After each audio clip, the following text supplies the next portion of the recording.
काय त्या केसमध्ये अपडेट आहे? अपडेट जे हा रेल्वे स्टेशन जवळची जे व्हिडिओ होती ते व्हायरल झाली.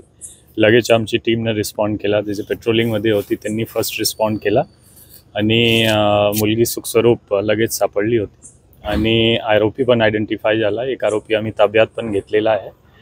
मुलगीची फिर्याद घेऊन गुन्हे दाखल करण्याची प्रक्रिया चालू आहे आणि यामध्ये कायदेशीर आम्ही स्ट्रॉंग कारवाई करणार. तर त्यांचा हेतू काय होता? का त्यांनी अपहरण केलं त्या पोलिस? ते काय आहे, पार्श्वभूमी असा आहे की त्यांची दोन्हीची जुनी ओळख आहे आणि हा मुलगी असा दिसतो प्रथम दृष्ट्या की ते रेल्वे स्टेशनवरच जवळपास 6 महिन्यापासून ते तिथेच झोपतो आणि तिथेच राहतो. त्यांची बेगिंग वगैरे करून भीक मागून ते उदरनिर्वाह करतो आणि त्यांची जुनी ओळख आहे. दोन्ही भेटलेला आहे अगोदर आणि आज पण भेटण्यासाठी आला होता. काहीतरी त्यांची बाचाबाची झाली आणि त्याच्या प्रथम दृष्ट्या दिसतो की बाचाबाची झाल्यानंतर ते सोबत घेऊन जात होता त्यांच्या मित्रासोबत आणि त्यांची मागे आमची टीम पडली आणि ते सोडून पळून गेला.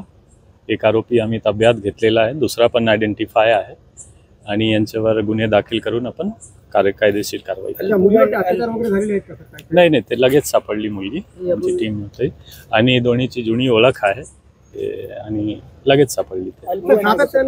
नाही, मुलगीची वय 19 वर्ष आहे आणि जे एक आरोपी ताब्यात आहे त्यांची जवळपास 21 असा वय आहे. त्यामध्ये मायनर दोन्हीमध्ये कोणी नाही, दोन्ही मेजर आहे. हां, सातत्याने असे व्हिडिओ व्हायरल होत आहेत. 24 तारखेला एका फॅमिलीला पण मारहाण करण्यात आली होती शिवाजीनगरला. त्या प्रकरणामध्ये गुन्हा दाखल आहे पण आरोपी अटक नाहीत.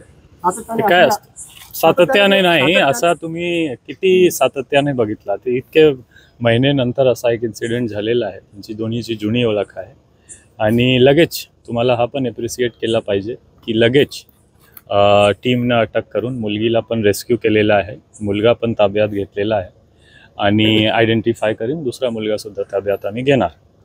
ते हा सिटीमध्ये असा एक इन्सिडेंट घडतो आणि हा मला वाटतं खूप दिवस नंतर झालेला आहे. हा सतत कंटिन्युअसली किंवा असा एक नरेटिव्ह बनवणं एक चुकीची राहणार असं मला वाटतं.